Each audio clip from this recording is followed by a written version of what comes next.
पंख तो पंछी की तरह हैं, लेकिन ये पंछी नहीं है, ये खास विमान है जिसको हम लघु पुष्पक विमान कहते हैं। ये धीरे धीरे उड़ान भरते हुए आराम से टच डाउन करेगा ना भाई, धीरे धीरे धीरे धीरे। देखिए कितना सुंदर दिख रहा है।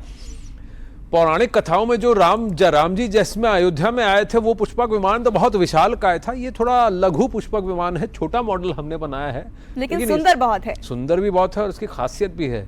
अभी देखिए खुल गया, देखिए। अब आप बताइए कैसे खुला, यहां तो कोई कंट्रोल नहीं है।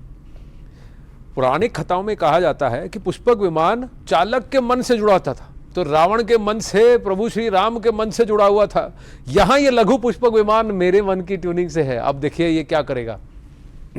अरे इसके द्वार तो बंद हो गए, और द्वार बंद हो गए हैं। लघु पुष्पक विमान में आनंद सवार हैं, तो जाहिर तौर पर आपको कहीं तो लेकर वो जाएंगे। और इसीलिए हम कह रहे हैं कि अयोध्या दर्शन अभी बाकी है और ये दर्शन आपको आनंद करवाएंगे। कैसी दिखती है अयोध्या नगरी, ये आपको आनंद बताएंगे। लेकिन आनंद, कहां जा रहे हैं आप इस वक्त? कहां जा रहा हूं मैं तो आपको दिखाऊंगा। पहले तो देखिए कैसे मैं जाऊंगा। यहीं से जा रहा हूं, थोड़ी देर में फिर आपसे मिलता हूं। अभी के लिए तो धीरे धीरे धीरे। तो ये लघु पुष्पक विमान के द्वार बंद हो चुके हैं, आनंद इसमें सवार हैं और ये उड़ान भर दी है उन्होंने। अब आपको बता दें कि आपको अयोध्या दर्शन कराएंगे, अयोध्या नगरी कैसी दिखती है ये बताएंगे। साथ ही रामलला का वो मंदिर जिसके लिए बरसों इंतजार किया गया है, उसके बारे में वो आपको बताएंगे तस्वीरों के जरिए। लेकिन जरा डिटेल में भी आपको ग्राफिक्स के जरिए बता दूं कि आखिर इस मंदिर की खासियत क्या है। देखिए यहां पर 3 फ्लोर और 5 डोम यानी गुंबद बनाए गए हैं। 360 पिलर्स यानी कि स्तंभ इस मंदिर के अंदर हैं। कुल पिलर्स की संख्या आप देखिए, और जो ऊंचाई है 161 फीट इस मंदिर की ऊंचाई है। इसके साथ ही अगर हम लंबाई की बात करें तो 360 फीट इसकी लंबाई है। चौड़ाई की भी बात करते हैं, उसका भी डेटा हम आपको दे दें, 235 फीट इसकी चौड़ाई है। साथ ही जानकारी यह भी है इस मंदिर के बारे में कि यहां पर 5 पवेलियंस बनाए गए हैं, 12 गेट यानी कि द्वार इसके अंदर बनाए गए हैं जहां से प्रवेश कर सकते हैं। 57.4 एकड़ इस मंदिर कॉम्प्लेक्स का एरिया है और 3 साल के अंदर यह कंस्ट्रक्शन यानी निर्माण किया गया है। अभी कुछ हिस्सा और बनना इसका जरूर बाकी है। तो यह जानकारी हमने आपको दी। 3 फ्लोर का यह मंदिर, 5 गुंबद इसके अंदर। जब पूरी तरीके से तैयार हो जाएगा तो कुछ ऐसा ये मंदिर दिखाई देगा।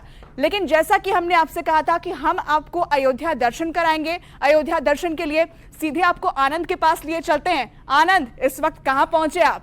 जी हाँ, इस वक्त मैं श्री अयोध्या जी के ऊपर हूँ, उड़ रहा हूँ लघु पुष्पक में। और देखिए शाम में सरयू तट पर बनी ये राम की पौड़ी कितनी सुंदर हो जाती है, भव्यता आ जाती है इस रोशनी की चकाचौंध की वजह से, लाइट्स की चकाचौंध की वजह से।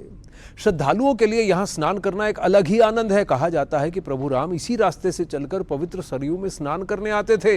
राम की पौड़ी को लेकर एक पौराणिक कथा भी बहुत प्रचलित है। कहा जाता है कि एक बार जब लक्ष्मण जी ने सभी तीर्थों में दर्शन करने का मन बनाया तो श्री राम ने अयोध्या में सरयू किनारे तट पर खड़े होकर कहा कि जो व्यक्ति सूर्योदय से पूर्व इस स्थल पर सरयू में स्नान करेगा उसे समस्त तीर्थ में दर्शन करने के समान पुण्य प्राप्त होगा। श्रद्धालु इसी आज से यहाँ शुभ मुहूर्त में स्नान करने आते हैं कि उन्हें भी लक्ष्मण के समान पुण्य की प्राप्ति हो। तो अगर अयोध्या धाम आए तो राम की पौड़ी जरूर आए। और यहाँ एक लाइट शो होता है, sound and light show, Ramayana की कथा का, बहुत भव्य है, बहुत सुंदर है। अवश्य आइएगा।